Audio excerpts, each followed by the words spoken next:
Yeah. Two. Yeah. Aye. I'm jacking the beat, you calling the cops, the yapping is cheap, I call you the ops, the rapping is heating, it's all cause of pop, you get a leak for the ball, get a drop, feel like I'm wrong when I double it back, cause I'm making it harder to catch that, but I covered the ticket, I call you to visit, you tipping and hit up the cash app, baby girl been around for it, yeah, in the old days, I was stuck in old ways, never really trying to flip the old page, young man tripping at an old age, thinking I was flicking, had a low wage, led the bro days, then a slow praise, thinking it'd be different, it would gon' change, then it really didn't, it's a cold game, yeah, ayy, all I really wanted was the money in the pocket, got over money, but the money ain't the topic, like Bill Doe and the money gotta stop it, kid need food and the whip need juice, I'ma get these views when the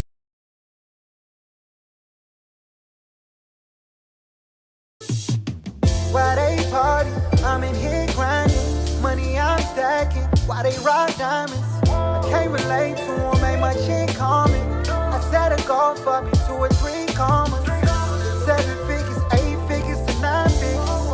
On a slow pace to get rich quick. Same time we just think different. Cause when you make it, it hit different.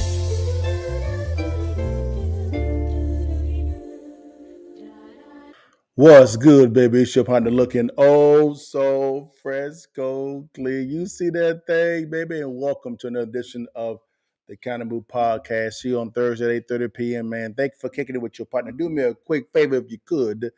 Share this live, no matter what platform you on. Share it, right? Which would be good. And like and subscribe, whether you be on YouTube or Rumble, whatever platform you're on. Like and subscribe, guys, so you won't miss any other stuff, any of our content. Today is going to be a very good topic, guys. We're hot in election season, and when you're in election season, there's a lot of people talking, which is fine, which is good. And what I've been doing is going through a series of vetting the candidates. I call it vetting the candidates. When we're talking about the presidential election, now you're on the Republican side, you had President Donald Trump, and you also have on the Democrat side, Vice President Kamala Harris. And there's been a lot of talk. There's been one presidential debate between those two. And we just had a vice president debate, which was very good. I think it was the best debate. But we're here talking about the people that's named on the head of the ticket, Trump and Ms. Harris. And there's been a lot of policies going on coming out, economic policies, which is good because I'm a policy and definitions guy. And so I am looking at who actually has the best policies. That is how I look at voting for politicians, because really a vote is really kind of like a monetary investment, right? You're giving someone their vote to assist or make decisions that can affect your entire world. So to me, I look at this as an investment. So I want a return on my investment. So it's important to me to see which candidate has the best policy that's going to benefit not only my family, but also society as a whole. So guys, let's dive into this. President Donald Trump came out with a IVF policy, and this has been it kind of surprised a lot of people. And I first heard him talk about this with Tulsi Gabbard, and we're going to see that video in a second.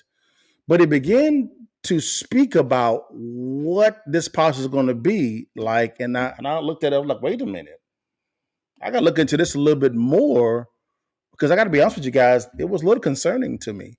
Not the portion talking about IVF. That's important because I know why he's saying this.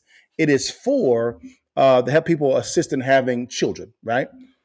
But what he's proposing is a little concerning. So we're going to dive into this together, and we're going to walk through this together, and we're going to listen to him actually announce it, right? And then we're going to walk through what IVF really is. So let's see what he says real fast, guys.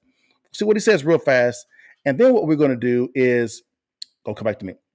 Then what we're going to do is we're going to then sit down and see Does it make any sense? All right, guys. So let's dive into this real quick. Then we'll go ahead and change the background to this real quickly, so you guys can really be focused just on the video itself. Let's kind of dive in this and see what he actually says, and then we can kind of reason together, and kind of go from there. But this is President Donald Trump talking about his plan for IVF. Let's dive into this. Here we go. Well, thank you, Mr. President. Thank you. This is a very special evening for us all to have a conversation about some of the real issues that are facing Americans across the country, Okay. and that don't get talked about often enough. And I want to start with one that's very personal to me, hard to talk about sometimes.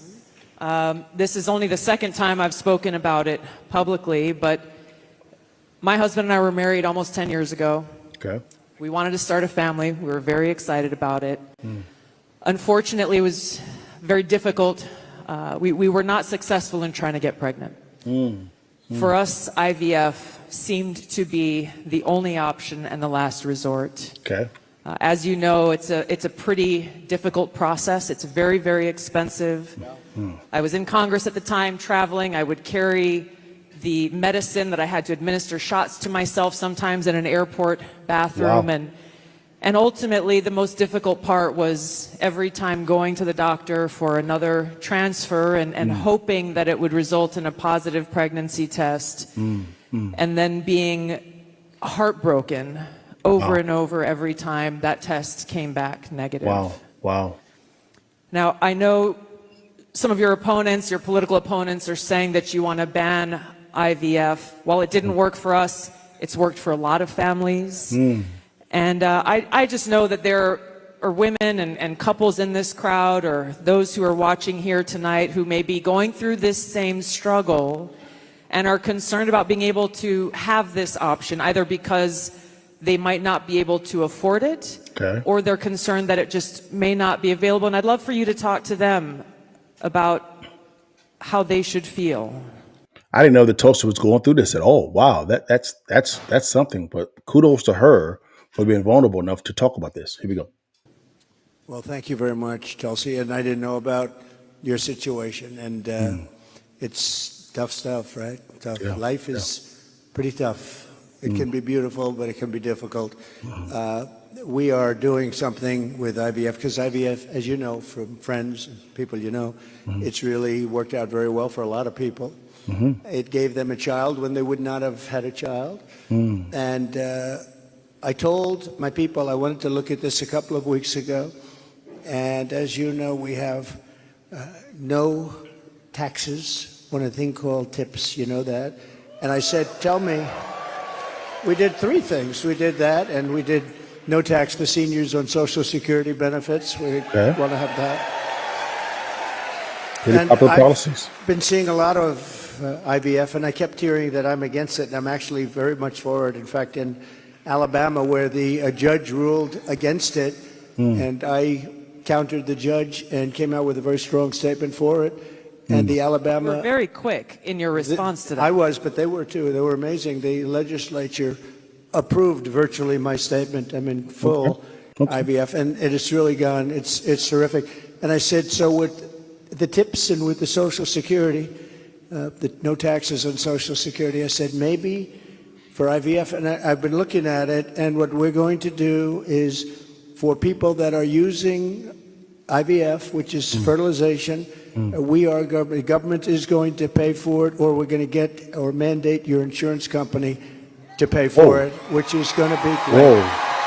We're going to do that. Whoa. I can't tell you how life-changing that would be for so many families, because it costs a lot of money. A lot of people go into debt just for the hope of being able to start their own family. Well, it's big, and you know what? We want to produce babies in this country, right? We want to produce babies. So I think it's going to be something we sort of announced it a little bit. We were in a great place, Michigan. We all love Michigan, right? We're going to bring back the car industry, and we're going to get... So look, stop right there, guys, real quickly here. So what kind of has me a little concerned is the words mandate and or make the insurance companies cover IVF treatments as far as the cost of it. And I'm all for IVF treatments, guys. But my question is, you're mandating the insurance companies to cover it. So there's the heavy hand of the government coming down upon really publicly traded companies, right? Private companies, but they're publicly traded companies to pay for IVF treatments.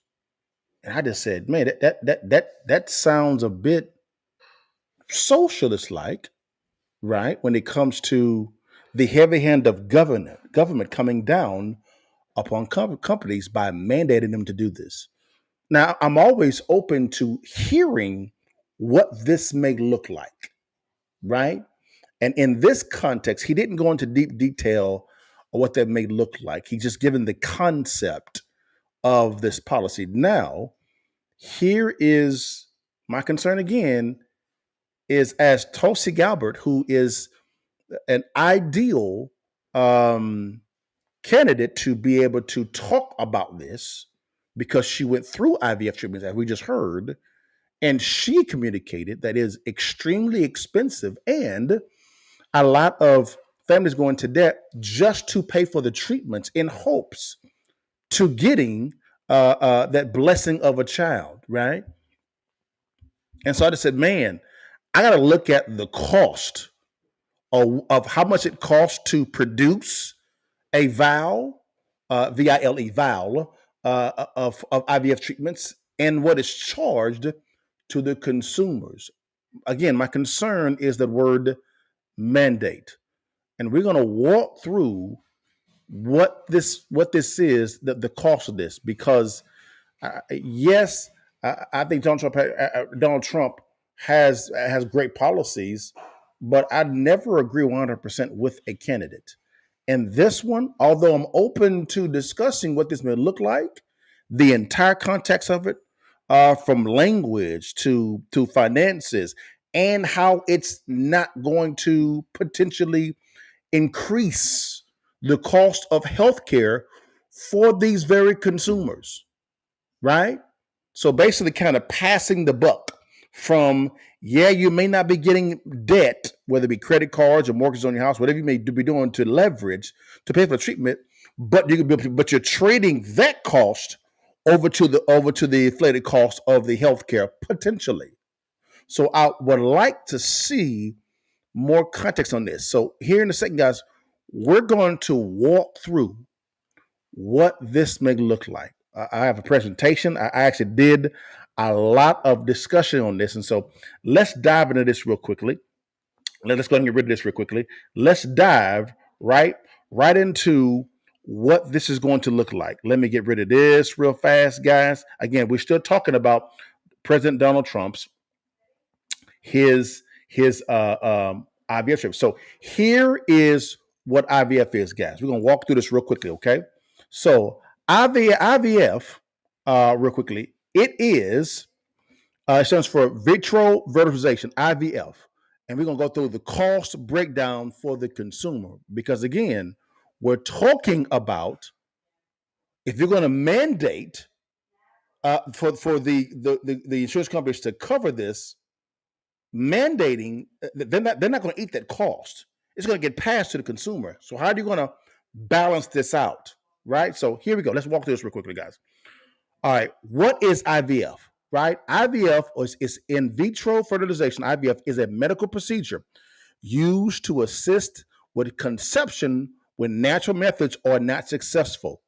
IVF is a type of assisted reproductive technology, ART, that involves fertilizing an egg with sperm outside the body in a laboratory, right? So this is not natural because you tried the natural way and it wasn't working. So this is what this is. Now, let's go to the next one.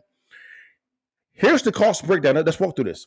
The cost of in vitro fertilization, IVF, can vary widely depending on factors such as location, specific clinic pricing, and individual patient needs. Here's a general breakdown. We're going to walk through the breakdown of IVF costs, focusing on costs to the consumer and potential costs to the company, clinics, pharmaceutical companies, and labs. So we're going to look at this entire thing, guys.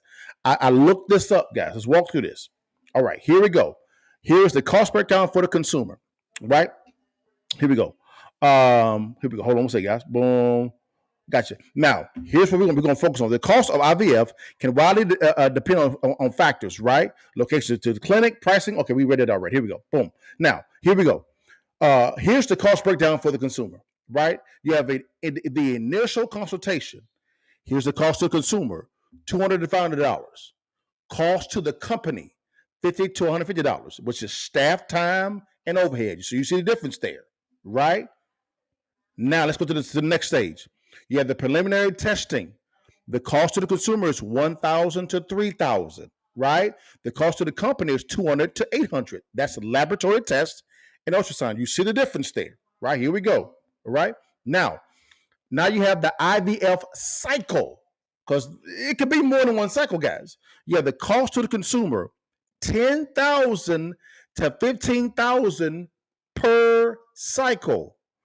Cost to the company is laboratory services, $3,000 to $5,000, which is equipment and supplies.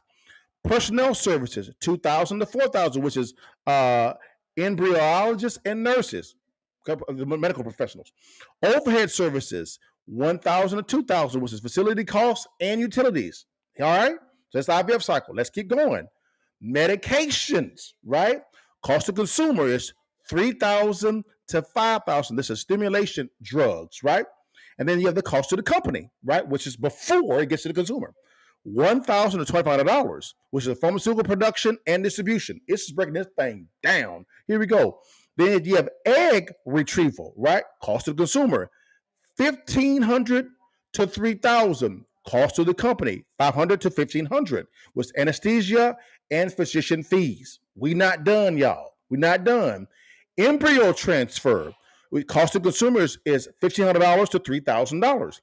Cost to the company is $500 to $1,500, which is medical staff and procedure costs, right? So let's keep it going, right? We have cryo preservation, freezing of the embryos, right? Cost to the consumer is $500 to $1,500. Cost to the company, $200 to $800, which is equipment and storage. We not done, y'all. Follow up visits. This is a process. Cost to the consumer, $200 to $500 per visit.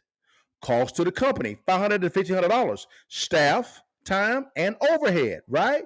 So let's keep it going. Here we go. So here is the total estimated cost of all that combined, right? Here we go. Total cost to the consumer for one cycle. Remember, you could do more than one cycle. It is $15,000 to $30,000 per cycle, right? Total cost for the company for one cycle, right? So again, this is per cycle, $9,000 to $18,000. So if you look at the delta between those two digits, whether you do the $15,000 to $9,000, $30,000 to $18,000, there's a 60% profit margin there for the pharmaceutical companies. They're making a 60% profit. Does that make sense, guys? That's how that works. Not hard. Now, again, here's additional considerations. Now, watch this. Many patients require multiple IVF cycles, which can double or triple costs for customers while also increasing revenue for clinics. So multiple cycles is more money, right? Now, again, there's a per cost for the company and the per cost for the consumer, right? Then you also have insurance coverage. Some insurance plans may cover part of the IVF process, affecting out-of-pocket expenses for patients. You heard Tosha talk about that, about people getting out mortgages or going into debt just to pay for this stuff, right? Now you have geographic variations. Prices can vary specifically based on geographic locations and clinical reputations. So again, there's a cost for it, and you saw that in that cost variation. So guys, come back to me real fast. So guys, it's a 60% profit margin for President Donald Trump's IVF policy. He's saying he wants to mandate that whole 60% profit margin over to the consumer. via mandate. So the question I got for President Trump is very simple. President Trump, what is the plan, right, for this type of 60% profit margin to not increase healthcare costs for the consumer? Because companies are not going to eat 60% of their profit. What are you doing to lessen that blow? I want to know that. Because when I hear the words mandate, right, or make them do this, no company, even President Trump, does not eat profit all the time. Maybe a little profit here and there when it comes to a little bit of stuff. But I guarantee you, there's no wise investor, businessman on the planet that's going to eat 60% of this profit. I want to know how he's going to make this happen, because I'm concerned not for the treatments, but for the potential cost that's going to be placed on the consumer. You're basically saying, consumer, we're just going to trade potentially the cost that you incurred by via debt and moving it over to healthcare costs. You're in the same boat. So I want to see the plan about this. All right, guys. I think it's wise. What do you guys think? Give me your thoughts. Am I tripping or what concerning my thought process on this? Man, let's keep it 1,000. You are concerned about what's going on with this economy. I know I would be, man. You have the stock market not doing too well. You have inflation outpacing wages right now. And you have major companies looking at laying off a lot of people. Man, I had a friend of mine whose wife works for a major pharmaceutical company, and they're talking about laying off scientists, man. Scientists. It's getting real out there, guys. But hold on, wait a minute. It's not the end of the world for those that actually have a counter move. More than ever, it's time for everyday Americans to begin looking at a side hustle, a business for them to begin building now, and for them to be able to have the ability to pass that business on to second and third generation. Now, what business model is best for you? That's a great question, and the only person that can answer that question is you. The good news is a good friend of mine, Matt Sapala, actually did a good presentation on presenting the passive income blueprint. 3 effective ways to generate $1.5 million in passive income. The most powerful word in business is cash flow. And even a more powerful word is passive cash flow. I know, because I've been able to live the life of my dreams because of passive income. Most individuals focus on commission-based, generating commission. What if you can actually generate $1.5 million in passive income that can change not only your life, but generations to come, guys? Click on the link below or swipe up, guys, and I think you'll be blessed with what you see. God bless you. See you on this side.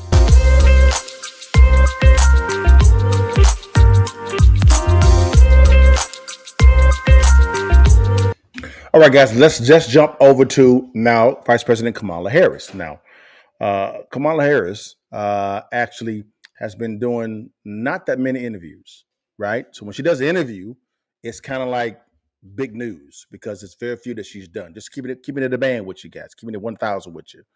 So we're going to look at, she actually did a couple of interviews. She went on the podcast, All the Smoke, love All the Smoke. That's my show. That one and KG's podcast, love those basketball ones. And she went on MSNBC, a national one, and she was sitting down with a business journalist talking about the economy.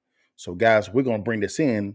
And we're going to look at Vice President Kamala Harris's interviews of her actually going on these shows because she has not done a lot of these interviews, which I really don't like. For me, I like for candidates to, if they're going to ask for the vote, I'm going to need for them to be out in the open so that we can basically vet them and hear their ideas, their concepts, right? And ask, how are you going to be able to do this as well also? So we're going to take a look at both of these interviews, right? And then we're going to contrast that with Donald Trump going on a business podcast as well, apples to apples. And then we can then have a discussion on who gave a better presentation of the facts and concepts. All right. So let's go ahead and listen to Vice President Kamala Harris talk about her economic policy. Here we go. Let's dive in this real fast. Here we go, guys. Madam Vice President, you just laid out your economic vision for the future. Yeah. But still, there are lots of Americans who don't see themselves in your plans. For those who say these policies aren't for me, what do you say to them? Let's get the proper context. This is her first national interview, right? As far as not the first one, the second. Let's be precise. The second one, but it's after she announced her economic vision on a national stage. So she goes on MSNBC to sit down, and the first question that this journalist asks is, she says that, "Hey, you just communicated your plan, your economic plan, right? But there's some Americans that say they don't see themselves in your plan." Let's listen to her answers to see what she actually says. All right, here we go. Well, if you are hardworking, if you have the dreams and the ambitions and the aspirations of what I believe you do, you're in my plan. You know, I have to tell you, I really love and am so energized by what I know to be the spirit and character of the American people. We have ambition. We have aspirations. We have dreams. We can see what's possible. We have an incredible work ethic. But not everyone has the access to the opportunities that allow them to achieve those things. But we don't lack. So it sounds like what her play right now is to talk about haves and have-nots. That seems to be the context that she's going to lead with in unpacking and answering the question that the journalist said when she asked that some people don't see themselves in your economic plan. So let's see how to unpack this real fast. Here we go.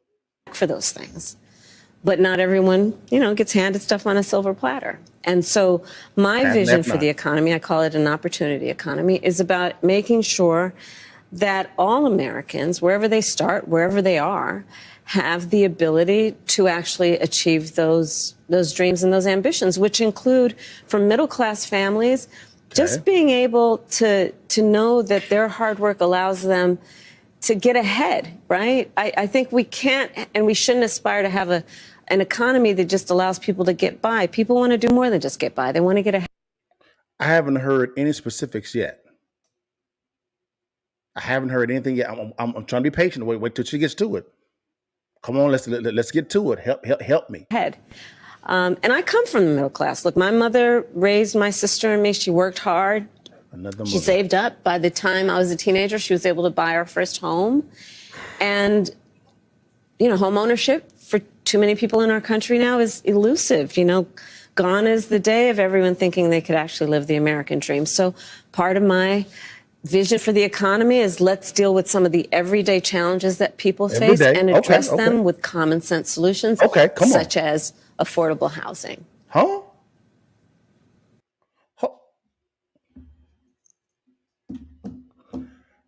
The question was extremely clear by the journalist when she said some people don't see themselves in your economy. And then she kind of began a little slow, but then she began to speed up a little bit, which was cool. And then she began to talk about everyday things. I said, all right, no problem. And she landed a plane after stating everyday things, right, on home ownership. Let's keep going. Over the last 4 years, there have been tremendous economic wins, and you've just laid out a big plan. But still, polling shows that most likely voters still think Donald Trump is better to handle the economy. Why do you think that is? Well, here's what I know in terms of the facts. Donald Trump left us with the worst economy since the Great Depression when you look at, for example, the employment numbers. It was during COVID, and employment was so high because we shut down the government, we shut down the country. Even before the pandemic, he lost manufacturing jobs by most people's estimates, at least 200,000. He lost manufacturing plants. Ask the auto workers how he lost auto plants. We have grown over 20 new auto plants. He has an agenda. Let's just deal with it right now going forward, not to mention what happened in the past. He has an agenda that would include making it more difficult for workers to earn overtime an agenda that would include cutting off access to small business loans for small businesses, an agenda that includes tariffs to the point that the average working person will spend 20% more on everyday necessities and an estimated $4,000 more a year on those everyday necessities, to the point that top economists in our country, from Nobel laureates to people at Moody. When is she going to get to specifics when it comes to how her economic vision is going to assist in meeting the needs of everyday Americans? I have not heard any specifics, and we are 3 minutes and 39 seconds into this discussion. I'm trying to be patient. Let's. These and Goldman Sachs have compared my plan with his and said my plan would grow the economy, his would shrink the economy. Some of them have actually assessed that his plan would increase inflation and invite a recession by the middle of next year. So the facts remain that Donald Trump has a history of taking care of very rich people. And I'm not mad at anybody for being rich, but they should pay their fair share. But what's the number? I keep asking for the fair. What's the number? If you're saying that the wealthy needs to pay their fair share, give me the damn number. Just one number. Let me know what it is, please. And I still have not heard any specifics on how you're going to meet the needs for the everyday American. How? I'm waiting on the how. How? But tax cuts for the billionaires and the top corporations in our country, and then not really paying much attention to middle-class families. My perspective on the economy is when you grow the middle class, America's economy is stronger. And there's empirical evidence to prove my point correct. Then let me ask you about taxes, because lots of people will say, I don't like. And this, all due respect to the journalist, but this is a softball interview. Can we get specifics? She's asking for people to invest their vote into her, and her decisions is going to cultivate a certain environment in this country that can affect the voters, whether you vote for them or not, vote for her or not, lives. And all I've got is generalities and talking about Trump and the wealthy. 4 minutes and 32 seconds into this, we ain't heard not one specific. Again, she just laid out before this interview her economic vision. So now she's sitting down one-on-one, right, with a journalist, and this journalist is doing a terrible job right now, conducting all these softball advertising interviews, right? Nail down, okay, you said a lot in your economic vision. Great. How you make that work? Let's keep going. Like Donald Trump, but he cut my taxes. He didn't just cut corporate taxes, he cut individual taxes. Now that expires next year, and there's some people confused saying, I don't know what's going to happen next year. Under a Harris administration, at what income level should someone expect their taxes to go up? And that state and local tax deduction that's currently capped and matters to a lot of people in blue states, you're going to lift that cap? So, first of all, when it relates to anybody making less than $400,000 a year, your taxes will not go up. Your taxes. Why do they keep on choosing? Every politician that's talking about taxes on the liberal side always pick the number $400,000. Why? Why? Let's keep going. Taxes will not go up. And in fact, under my plan, taxes for 100 million Americans will actually be cut, including $6,000 a year for young couples for the first year of their child's life, in a tax cut, a tax credit, essentially, by expansion of the child tax credit. And why is that? Because during the first year of a young couple, of a person's child's life, they are going to need help buying a crib, buying a car seat. Okay. And we all benefit when they're actually able to do what they naturally want to do to take care of their child. And expanding that child tax credit, or you mentioned housing before, giving that extra money for a first home.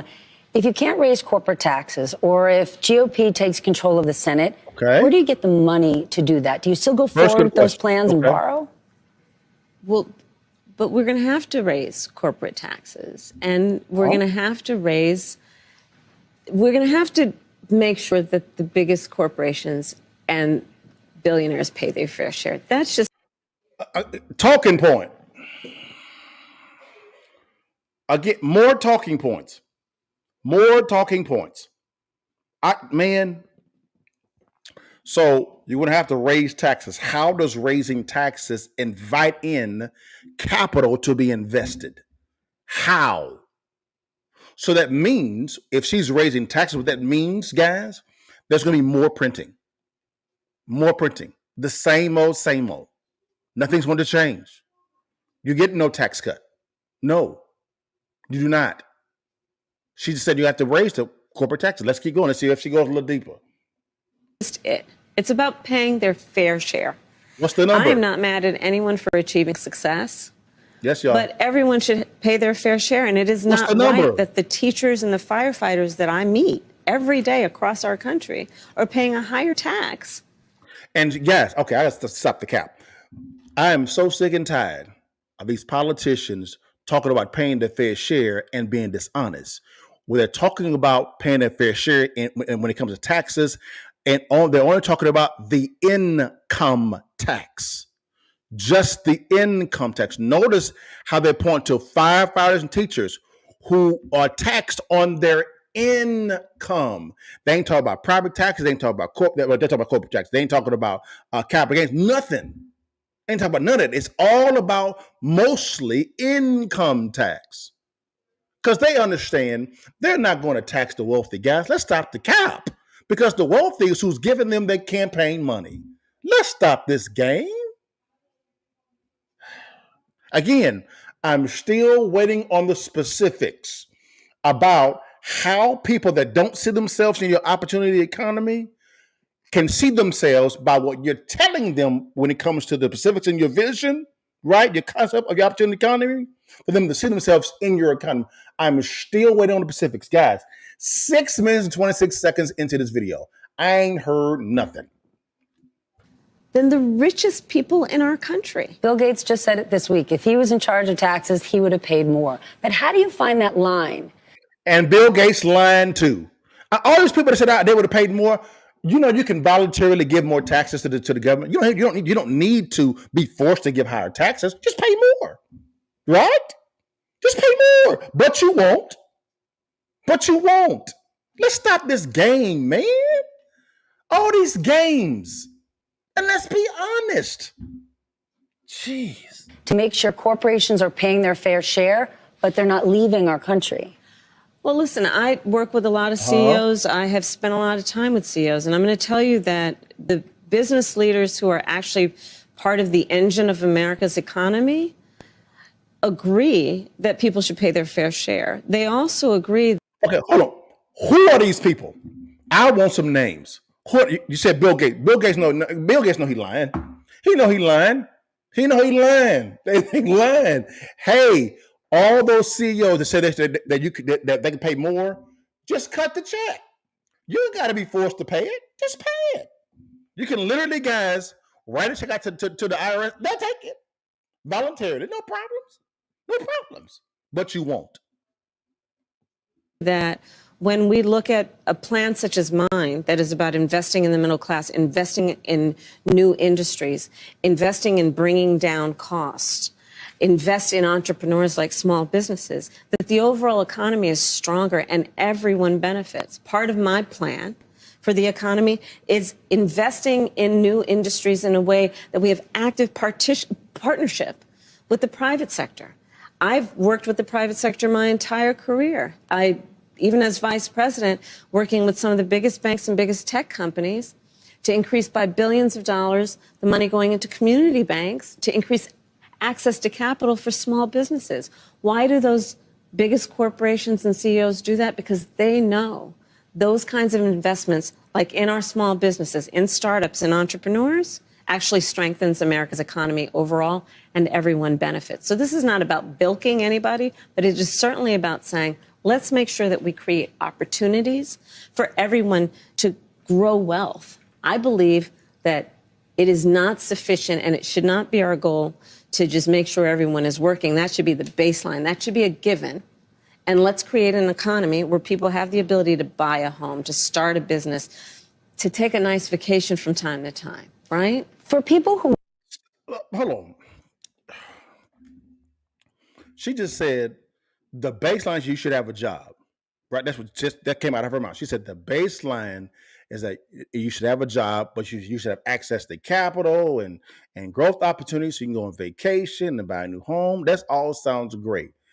I have still yet to hear any type of details on how you can lower the cost for everyday Americans that are working those jobs, those day-to-day jobs.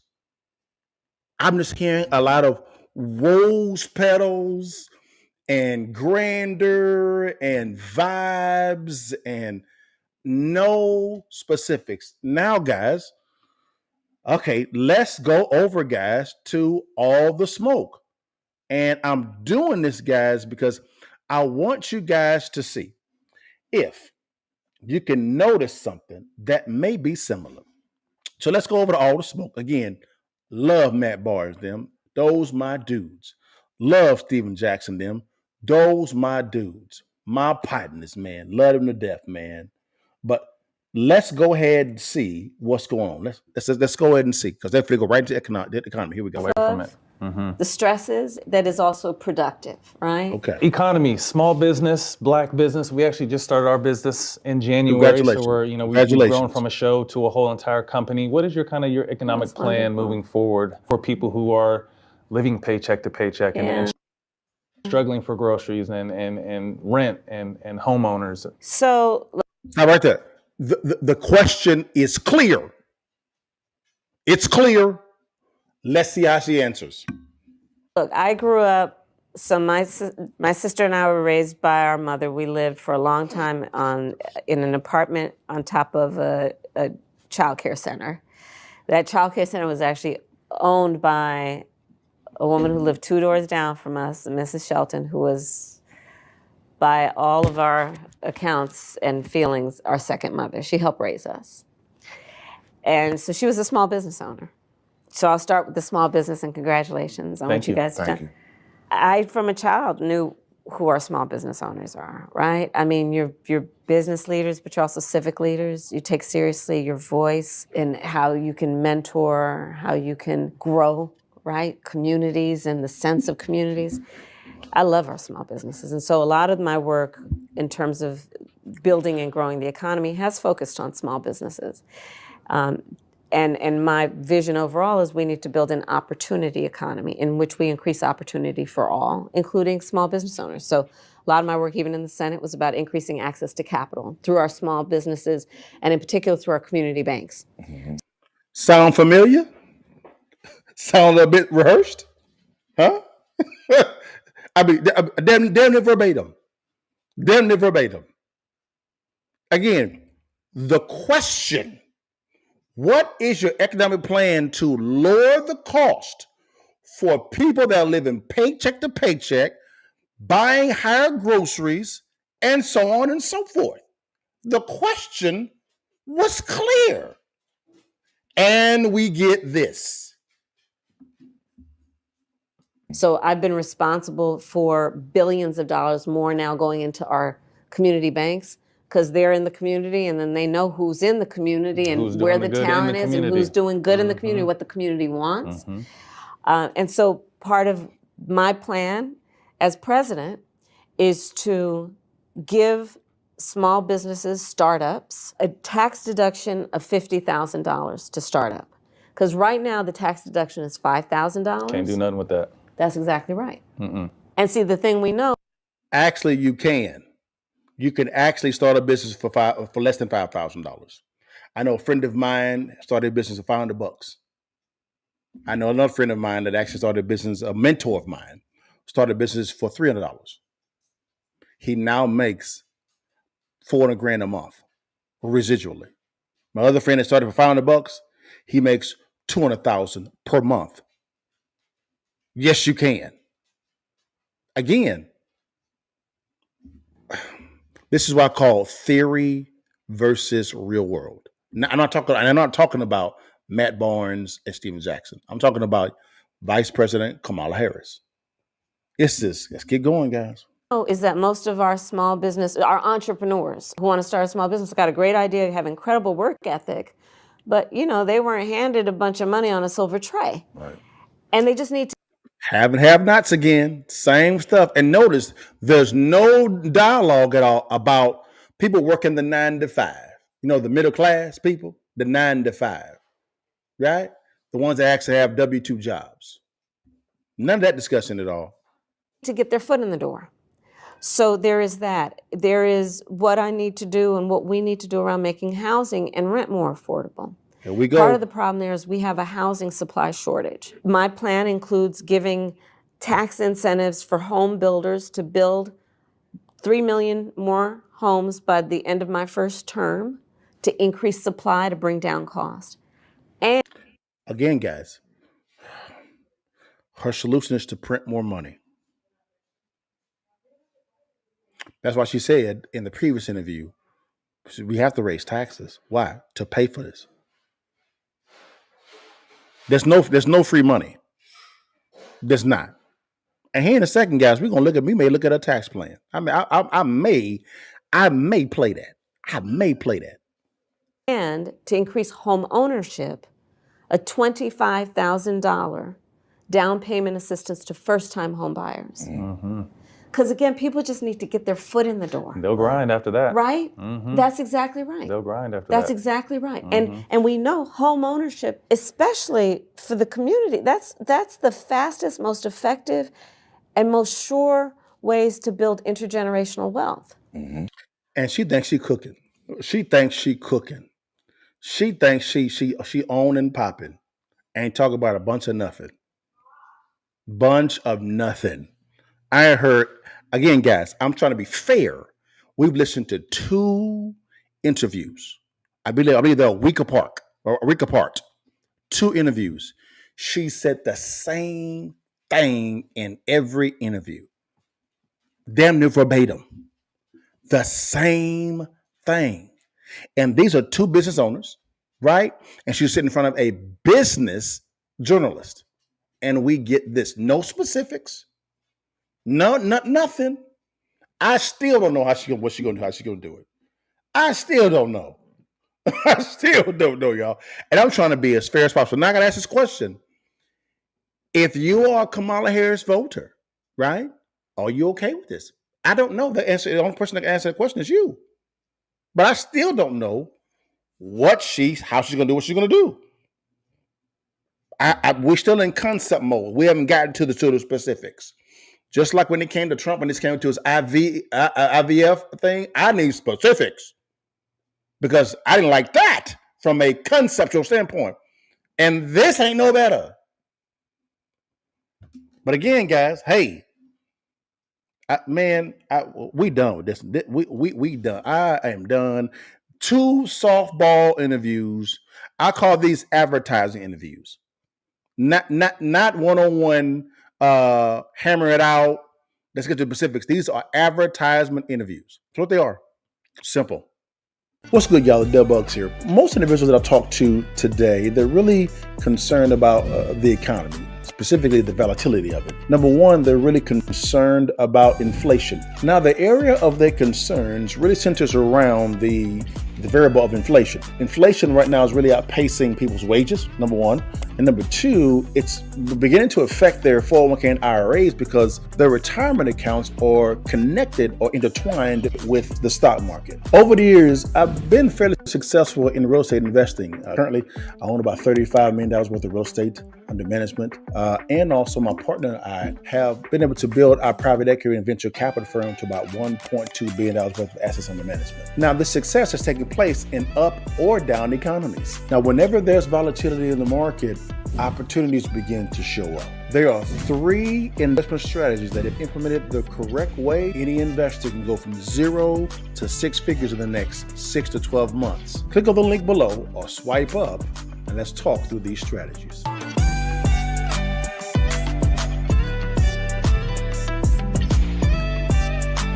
Now we're going to dive into, we're going to look at Donald Trump actually going on to a business interview, right? Apples to apples. We're going to see how he presents, right, his economic plan. So we're going to dive into President Trump. And in his interview, he actually went on Dave Ramsey's podcast and he talked about this. Matter of fact, guys, before I go there, I'm actually going to do a comparison. I'm going to do a comparison on both for the tax policy between President Trump as well as Kamala Harris. I'm going to do a comparison on that. We're going to look at that in deep detail as well. We're going to do that, guys. And it's going to be done by a licensed tax professional to look at both of them. All right. So let's go to Donald Trump real fast and see what he has to talk about. He went on Dave Ramsey's podcast, and they're talking about straight business. All right. And I want you to pay attention closely to what Donald Trump is saying. We're going to look at who actually presents better when it comes to their vision. President Trump or Kamala Harris? Let's get into it. Let's go. This inflation thing's a big deal. So in the first 90 days, the strokes that you make to change the economy when you're elected, that's pretty dramatic.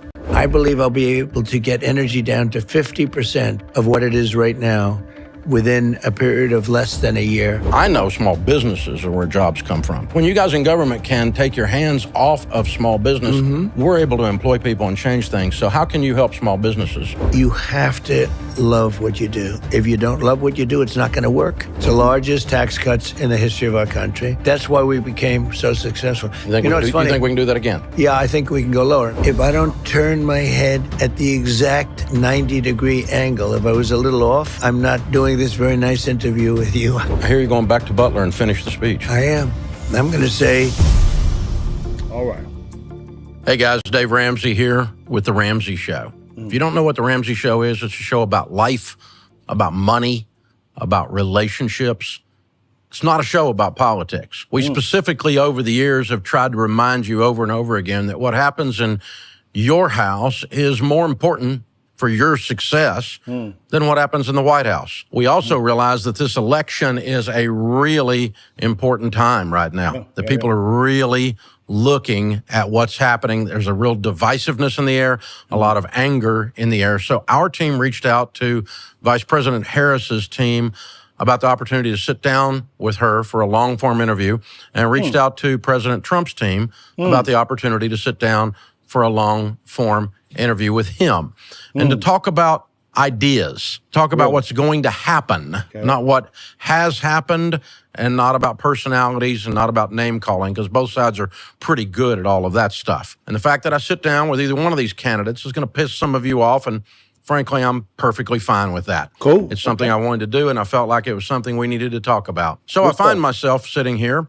in Trump Tower, getting ready to interview President Trump for a few minutes. I think you're going to find this really interesting. Interesting. Okay. So, President Trump, thanks for taking time to sit down with us. Thank you. Honored to be very with much. you. Good to hang out with you. As you know, we do a show called The Ramsey Show and talk to regular folks every day, calling in most of the time with financial trouble, sometimes with financial victories, stuff we've taught them to do, the basic grandma's common sense stuff. Right. And that audience that's going to be watching this is, they're not concerned with a lot of things, but they are concerned with $8 eggs, $5 gas, 7% interest rates, and a house they can't afford with wages not going up as fast as house prices.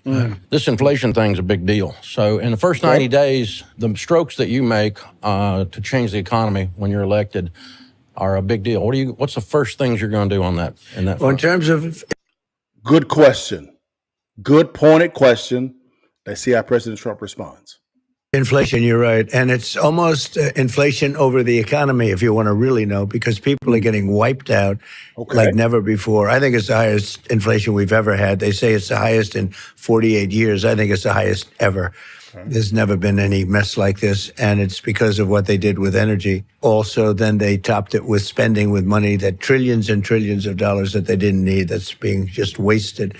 But the first thing you have to do is get the energy down. If you get the energy down, other things are going to follow. You want to get the interest rates down too. And interestingly, even interest rates are going to follow energy, because it's going to take that burden off the shoulders of the economy and off the shoulders of inflation itself. And we are going to drill at a level that you haven't seen since, let's say, 4 or 5 years ago. But even more so, we would have been so dominant by this point. If you remember, when you go back to the beginning of this really failed administration that we're in right now, what they... Before he does that, do you see how this is a great initial presentation. He talked about, the question was pointed. He talked about, what's going on, the reality. And then he talked about how he's going to do, what he's going to do in the first 90 days. He talked about energy. He talked about how energy bleeds into everything else. And watch how the conversation unfolds. You can begin to see if the presenter is good, if it leads to more conversation on that same point. Let's keep listening. Here we go. Did was they turned off the energy. They turned off everything that I had. So you turned back on the Keystone. You're going to turn back on the drill baby drill line and the it's drill baby in your drill. acceptance speech at the convention. Sure. It says it all. You know, I'd like to use another line, but there's no line that's better. And we're going to drill baby drill. But the fact that they turned it off, and then the energy, if you look back at the very initial period of their administration, the numbers started going through the roof, the energy numbers. Inflation was caused. And then they went back to Trump, where they're trying to equal it, and it kept it bad as opposed to horrific. And it's been really bad, and the energy has been very expensive, but nothing like it could have been. So they went back to Trump-type things. But we would have been now 3 to 4 times more. We would have been dominating the entire world on energy. We have more than anybody else, as you've heard me say, but as you also know. Right. We have, I call it liquid gold. We have more liquid gold under our feet than anybody else, actually by far. We would have dominated. We would have been taking care of Europe. We would have been taking care of Asia. We would have been taking care, Anwar in Alaska is the biggest find anywhere in the world. It could be as big as Saudi Arabia. And I got it. Ronald Reagan couldn't get it. Nobody could get it. I got it. It was done, ready to start. And when these people came in, they turned it off. They terminated it. Nobody could believe it. I don't know if people realize that 10 to 15% of the entire economy is energy, right. And it weaves its tentacles through everything else. Exactly. So $5 gas affects the bread truck who's delivering the bread, and that affects the cost of the bread then. And so, getting that plentiful changes everything. So look at how that led to another discussion, and how Dave Ramsey, which is brilliant, he had a pointed question initially, allowed for him to speak a little bit long, which is fine. And then he said, people don't understand how energy goes into everything. He talked about the percentage, 10, 15%, and how it bleeds into every other industry. Now let's see what Trump says to kind of broaden out the discussion. Here we go. I have a little thing that I've been saying lately because I think it's easily achievable. We pay very high energy costs, and especially now, but we're paying very, very high. I believe I'll be able to get energy down to 50%, 50% of what it is right now. Wow. Within a period of less than a year. Wow. That's pretty good. It's going to happen fast, okay? It's going to happen fast. Well, what are you going to do to do that? What causes that? They're going to drill. They're going to frack. They're going to do things that they have tremendous additional... So taking the regs off. Taking the regulation gloves off. We have to. They put them back on. They put regulations back on. That areas that have no environmental real meaning, they don't let them drill. They're taking leases away, government leases that you're hearing about. I think we can get energy costs down to half of what they. If we do that, that's pretty dramatic. Everything, all of those inflated prices are going to come down with it. I think the other piece. So what President Trump, he's saying that what's causing a lot of this increase in gas costs or oil costs is the regulations that the Biden Harris administration placed on it. And there was a lot of regulations that they actually put on it, right? A lot of people get really focused on initially he canceled leases, then he actually approved leases on some lands that were actually dry. But it is what it is. I divest there. But they set up them with a lot of regulations, and when you actually add regulations to the oil and gas industry, it adds to the cost of doing business or the cost of goods to produce the oil, right? That's what he's saying. So if you remove those regulations, that cost goes down and that savings gets brought on to the consumer. That makes some sense. That's what he's talking about. Let's keep going. Piece of that, and I know he was part of your administration, and you and I were talking before we turned the cameras on that we have a mutual friend in Art Laffer, and I know he helped a little bit with the tax code in the last administration, and I personally have experienced the Laffer curve that lower taxes causes increased revenues to the federal government because it heats up the economy, and I'm a small business guy. When you lower my so Dave is saying lower taxes drops up the revenues for the federal government because of the organic flow of currency, of exchange taking place, right? That's what's going on. So instead of burdening small businesses as well as consumers with taxes, you have tax cuts, which invites the capital of consumers as well as investors into the market, so that organic currency of exchange can actually happen, which drives up revenues, which drives up taxes for the government. Now let's see what this real life business owner says about how lowering the tax burdens on companies like his benefited him. Here we go. Taxes, it doesn't mean I put it in my pocket. It means I hire people. Right. And so talk about lowering taxes in the first year of your administration. Yeah, you probably saw my plan, and I think we have something really good. I was yesterday in North Carolina, which is great.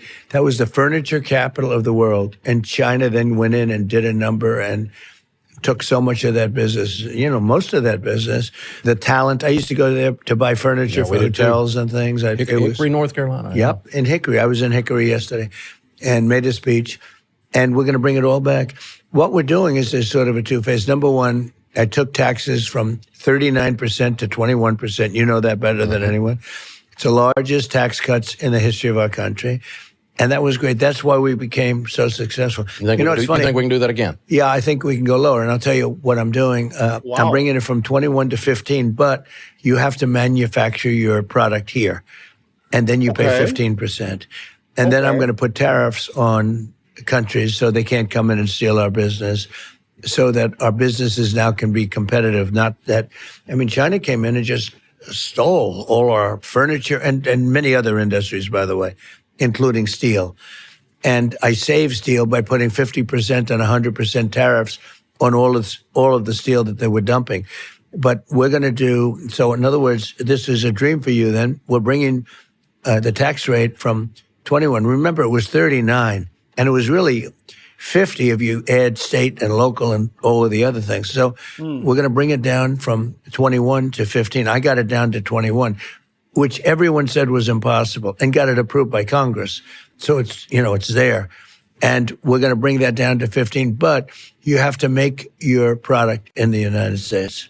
Now I like that play from a lowering the tax, the corporate tax from 21 to 15. I like that.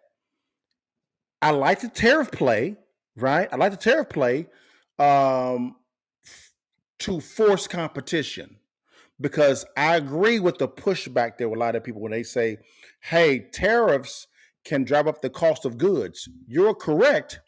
If the consumer continues to buy that good from the company that is selling said tariff, from the company in said country, which is being tariffed, right? If a consumer will continue to buy from that company, if that makes some sense. When I get my thoughts together, if that makes some sense. And so what he's saying is, by putting a tariff on said country, and that company is wanting to bring their import their goods and into the United States, he's saying, hey, I'm gonna create an incentive for you to manufacture that product here with a lower corporate tax of 15% and also a more competitive environment because I'm going to tariff the company importing their goods into that. That's a great play. I like to see more specifics on that, how that may work, right? Conceptually, that makes some sense. I still want to see the details about that because I can understand the pushback saying, hey, tariffs can drive up the cost of goods to consumers. Yes. So I understand the counter move to that, what Trump is talking about. I want to see more specifics on that. But the exact same time, now guys, this says 9 minutes here. Really, it was about 6 minutes because for the first 3 minutes, as you saw, Dave Ramsey was talking, right? And he invited both candidates, both Donald Trump as well as both Kamala and also Kamala Harris. Trump is the one to sit down with him. Trump is. So still waiting for Kamala Harris to sit down with him. Wait on that. But 6 minutes in, I know more about Trump's plan than Kamala Harris. That's a fact. That is a fact. It was a more substantive conversation. And they keep going. But I'm going to cut it off there. They keep going. I'm going to cut it off there. It was a more substantive conversation. It's very easy to see. So, guys, I got to ask this question. You have seen both Kamala Harris and Donald Trump, right, present their visions in comparable environments, right? We saw 2 videos of Vice President Kamala Harris and 1 video when it comes to the economy, right, on Donald Trump, right? We also saw another video on Trump's IVF policy. Got some concerns about that. But when it comes to a presentation on the economy, right, economic visions, which candidate do you see would be a better fit to sit across the table to negotiate the benefits and interests of America across from Putin, across from Xi, across from any other world leader, Kamala Harris or Donald Trump? It's real simple. It's a real simple question. Who do you see? I can tell you right now, and these are my final thoughts, guys. I can see this right now. When it comes to presenting an economic vision or a presenter, it's important for the presenter to understand his audience, what the audience needs, what the audience wants. It's what they call with them. What's in it for me, right? Both these candidates, Vice President Kamala Harris and Donald Trump, are presenting to the same audience, the American people, right?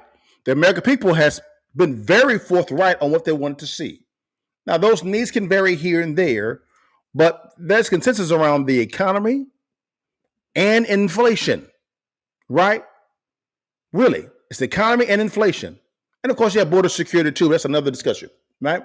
So those 2 things, the economy and inflation, it's real simple. And what I can tell you is the presenter that, like for instance, when someone comes and presents to me, right, or I present it to someone else, when I present it to someone else, I know that investors, the needs, wants, what he likes to drink, what he's invested in, what he or she invested in the past, how long they want the presentation to be. I know all that information. Likewise, when someone's presenting a deal to me, it's the same thing. They know what I like to invest in, whether it be real estate or private equity, venture capital. What are my desires? What I want to do? What I like to play? What I like to eat? What I like to drink? They know everything about me. So when I walk in, I'm like, okay, they've done the research. And I can tell you right now, when I look at both of these presentations, it is a clear cut. President Donald Trump presented his vision and the how-to within the vision that Kamala Harris. What I got from Kamala Harris was dreams and hopes. What I got from Donald Trump was initially dreams, hope, goals. Here's my goal. This is how I'm going to do it. Kamala Harris stays on just dreams and hopes. or I just said goals. She said both communicated a goal, but Donald Trump communicated this is how I'm gonna do it. Kamala Harris didn't present nothing at all, nothing, and the questions were clear. How are you going to lower the cost for consumers who live in paycheck to paycheck, having trouble paying their rent and their mortgages, bringing down the cost of goods and services when it comes to groceries? How are you going to do that? Her solution was home ownership, access to capital. Excuse me? Trump was very simple. His was great. Really, inflation is really over the economy, right? This is how I'm going to do it. Drill, baby, drill. This is why it's going to work. 1, 2, 3, 4, 5. He got pushback on that. He answered that question as well also. So you saw more of, and it was easy for him. It was easier for him. That lets me know when it comes to negotiations, Trump is more confident. And we looked at 2 videos of Kamala Harris. She said damn near the same thing. Identical. You could take a video of Donald Trump, talk about the economy, and there'd be some similarities there, but this would be totally different. Totally different. So when it comes to Kamala Harris, it seems like it's very rehearsed. When it seems like when it comes to Donald Trump, it's organic. It flows easy. He's confident. He knows what he's talking about. He'll go into adversarial journalistic environments, which is fine. Kamala Harris will not. So again, when it comes to what I see, when it comes to presentation of visions and how you're going to accomplish your vision, it's very simple to me. Real simple. President Donald Trump has a more grasp of the how-to on his vision than Kamala Harris. He's a better presenter. Therefore, because it's reality, because I'm a policy guy, I would vote for Donald Trump over Kamala Harris. And to be honest with you, I'm voting for Donald Trump. Why? Because of this fact here. More command of the issues and more command of the solutions. That's a leader. Whenever a leader, someone that wants to be a leader, does not go into environments that will test them, right? They are not a leader. They are a follower. Leaders are tested. Diamonds are turned into diamonds when they're under the environment of pressure, crisis. And if you're not willing, Vice President Kamala Harris, to go into those unfriendly environments to debate ideas, you are a follower. You're not a leader. Leaders welcome. They welcome the pressure. What I see in Donald Trump is he welcomes the pressure. Well, guys, man, let me know what your thoughts, man. Am I tripping? Am I off? Let me know. Now, this is called the Countermoves Podcast for a reason, guys. Right? So I always say, guys, real quickly, I always say, guys, these are my 3 things, guys. Real simple. I say, peep it, sweep it, and keep it. Here's when it comes to voting, I always say, examine your current situation. Examine how you voted in 2020, right? Let's look at the return on that investment of your vote. Are you happy with your return? Examine it. You got to examine it and be honest. And be honest, right? Be honest. Be honest. Sweep it. If you don't like it, right? What's your strategy moving forward? Are you going to keep voting the same? Or are you going to kind of move and change? Right? If you're happy with it, guys, continue to do what you do and vote the exact same way. But if you're not, you got to make a decision. Right? And then lastly, guys, keep it, guys. I always say, start thinking generationally, right? And I said thinking, I mean voting. I vote, guys, for my children's children's children. That's how I vote. That's why I'm a policies guy. Both of these candidates are flawed, character-wise. Both of them are. That's why I don't think it's wise to make your decision based on character, because they're both flawed. Because what? They're human beings. Human beings are flawed by design. Hello. So that's why I say, okay, I'm a policies guy. Let's go through your policies. One candidate, right? That's it. Look at your candidate and say, hey, okay, if I vote for this candidate, how is this going to affect my children's children's children?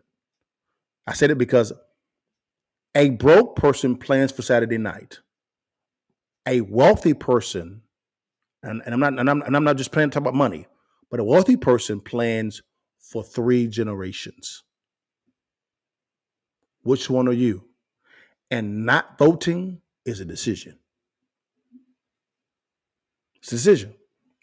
But guys, man, let me know if I'm tripping. Let me know if you agree. Give me your thoughts, guys, in the comments below. Let me know what you think about it, guys. Let me know what's going down, y'all.